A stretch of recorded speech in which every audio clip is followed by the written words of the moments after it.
बिस्मिल्लाहिर्रहमानिर्रहीम अस्सलाम वालेकुम। आज हम बनाएंगे बहुत ही ज़्यादा टेस्टी, मज़ेदार सी और एकदम क्रिस्पी और चटपटी सी फ़िश फ्राई की रेसिपी। सर्दियों के मौसम में मज़ेदार सी ये फ़िश फ्राई बहुत ही ज़्यादा टेस्टी लगती है।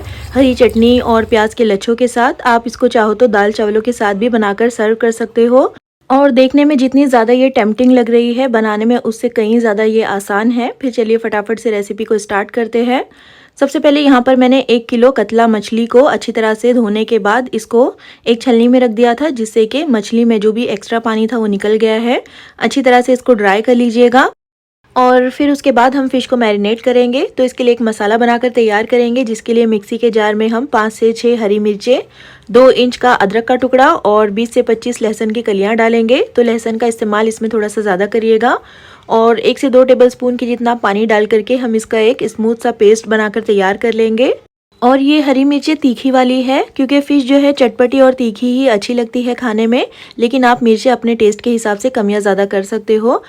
इस मसाले को हम फ़िश के ऊपर डाल देंगे, इस तरह से फैलाते हुए। इसी के साथ 1 टीस्पून भरकर भुने हुए ज़ीरे का पाउडर, आधा टीस्पून हल्दी का पाउडर और 1 टीस्पून भरकर यहाँ पर मैंने लाल मिर्च का पाउडर ऐड किया है। तो मिर्चें और नमक जो है आप अपने टेस्ट के हिसाब से डालिएगा। 1 टीस्पून भरकर गरम मसाला और 1 टेबलस्पून भरकर इसमें चिली फ्लेक्स ऐड कर लीजिए। इसकी बजाय आप लाल मिर्चों का पाउडर ही थोड़ा सा बढ़ाकर डाल सकते हो। 1 टीस्पून ये है अजवाइन, ये डाइजेशन के लिए काफ़ी अच्छी होती है और फ़िश में इसका टेस्ट भी काफ़ी ज़्यादा अच्छा आता है। 1 टीस्पून भरकर यहाँ पर मैंने नमक ऐड किया है। साथ ही इसमें 2 टीस्पून कुटा हुआ साबुत धनिया ऐड कर लीजिए। साबुत धनिया से बहुत ही ज़बरदस्त सा फ्लेवर आएगा फ़िश में। और 2 से 3 टेबलस्पून ये नींबू का रस है। तो एक बड़े नींबू को मैंने इस तरह से रस निकाल कर ऐड कर लिया है। और 1 टीस्पून ये है रोस्ट करके क्रश की हुई कसूरी मेथी। और इसी के साथ मैं इसमें सिर्फ 1 pinch orange red food colour add कर रही हूँ। इसको डालना बिल्कुल ऑप्शनल है, अगर आपको नहीं डालना हो तो फिर आप इसको स्किप कर सकते हो। अब इन सारे मसालों को हम मछली के ऊपर अच्छी तरह से मिलाते हुए लगाएंगे। अच्छी तरह से रब करते हुए लगाइएगा, जिससे कि मछली के अंदर तक मसाले अच्छी तरह से उतर जाएंगे। तो अच्छी तरह से मसालों को मछली के ऊपर लगाने के बाद हम इनको कम से कम 2 से 3 घंटों के लिए रखेंगे मैरिनेट होने के लिए। जितना ज़्यादा वक्त के लिए आप मछली को मैरिनेट करोगे, उतनी ही ज़्यादा ये टेस्टी और मज़े की बनकर तैयार होगी। और आप चाहो तो इसको फ्रिज में ओवरनाइट के लिए भी मैरिनेट कर सकते हो। अब देखिए सारे मसालों को मैंने लगा दिया है अच्छी तरह से फ़िश के ऊपर। अब हम इसको कवर कर कर रख देंगे फ्रिज में तकरीबन 2 से 3 घंटों के लिए। और जब फ़िश अच्छी तरह से मैरिनेट हो जाएगी, जब हमें इसको फ्राई करना होगा, तो हम एक बोल में 2 टेबलस्पून बेसन और 2 टेबलस्पून चावल का आटा डालेंगे। चावल का आटा ना हो तो आप इसकी बजाय कॉर्नफ्लोर का इस्तेमाल कर सकते हो। इन दोनों ड्राई इंग्रेडिएंट्स को पहले अच्छी तरह से मिक्स कर लीजिए, अच्छी तरह से मिला दीजिए, जिससे कि बेसन में अगर थोड़े बहुत लम्स वगैरह होंगे तो वो भी ख़त्म हो जाएंगे। उसके बाद हम इसमें थोड़ा थोड़ा सा पानी डालकर इसको अच्छी तरह से मिक्स कर लेंगे और इसका एक थिक सा बैटर बनाकर तैयार कर लेंगे। तो एक साथ बहुत सारा पानी मत डालिएगा और इसका बिल्कुल हमें थिक सा बैटर बनाना है। देखिए इस तरह से अच्छी तरह से गाढ़ा सा बैटर बनकर तैयार हो गया है। अब देखिए यहाँ पर मछली को भी मैंने 3 घंटों के लिए मैरिनेट कर लिया है और काफ़ी अच्छे से फ़िश जो है वो मैरिनेट हो गई है। अब ये जो बेसन और चावल के आटे का हमने पेस्ट बनाया है, वो हम फ़िश के ऊपर इस तरह से डाल देंगे। और उसके बाद हम बेसन और चावल के इस पेस्ट को फ़िश के ऊपर अच्छी तरह से लगाएंगे। अच्छी तरह से मिक्स कर लीजिएगा इसको भी।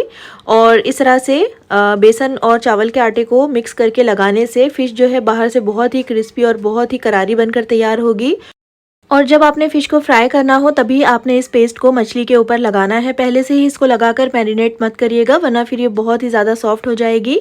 अब देखिए अच्छी तरह से मैंने इसको मिक्स कर लिया है। अब हम चलते हैं इसको फ्राई करने की तरफ। तो कढ़ाई में मैंने ऑयल को अच्छी तरह से पहले गर्म कर लिया है मीडियम टू हाई फ्लेम पर। उसके बाद जितने पीसेस फ़िश के कढ़ाई में आ रहे हैं उतने डाल करके हम इसको मीडियम फ्लेम पर 2 से 3 मिनट के लिए फ्राई करेंगे बिना टच किए हुए। और 2 से 3 मिनट के बाद जब ये एक तरफ से अच्छी तरह से फ्राई हो जाएगी, अच्छी तरह से क्रिस्पी हो जाएगी, तो हम इसको पलट देंगे। इसको पलटने के बाद भी हमें इसको मीडियम फ्लेम पर ही फ्राई करना है। और इसको जब तक फ्राई कर लीजिए जब तक कि दोनों तरफ से फ़िश जो है अच्छी तरह से पक नहीं जाती, अच्छी तरह से क्रिस्पी और गोल्डन ब्राउन नहीं हो जाती। और देखिए बहुत अच्छे से मैंने इसको फ्राई कर लिया है। तकरीबन 7 से 8 मिनट तक मैंने इसको फ्राई किया है और बहुत अच्छे से फ़िश जो है वो फ्राई हो गई है। तो हम इसको ऑयल में से निकाल देंगे। तो इस तरह से इसका ऑयल ड्रेन करते हुए निकालिएगा। और उसके बाद आप चाहो तो इसको किसी भी एब्जॉर्बेंट पेपर पर या फिर टिश्यू पेपर पर रख लीजिएगा, जिससे कि इसमें जो भी एक्स्ट्रा ऑयल होगा वो निकल जाएगा। और इसी तरह से देखिए मैंने सारी मछली के पीसेस को फ्राई कर लिया है और बहुत ही ज़्यादा ज़बरदस्त और मज़ेदार सी चटपटी और क्रिस्पी सी हमारी मसाला फ़िश फ्राई जो है बनकर तैयार हो गई है। और आप इसको हरे धनिया पुदीने की चटनी और प्याज के लच्छों के साथ सर्व कर सकते हो। दाल चावलों के साथ भी इसको खाया जा सकता है। बहुत ही ज़्यादा टेस्टी और मज़े की ये बनकर तैयार होती है। तो फिर ट्राई एक बार ज़रूर कीजिएगा इस आसान सी और बहुत ही ज़्यादा मज़ेदार सी फ़िश फ्राई की रेसिपी को। और अगर रेसिपी पसंद आई हो तो प्लीज़ इसको लाइक और चैनल को सब्सक्राइब करना बिल्कुल भी मत भूलिएगा। फिर इंशाल्लाह मिलते हैं नेक्स्ट वीडियो में एक और बहुत ही अच्छी सी रेसिपी के साथ। तब तक के लिए अल्लाह हाफ़िज़।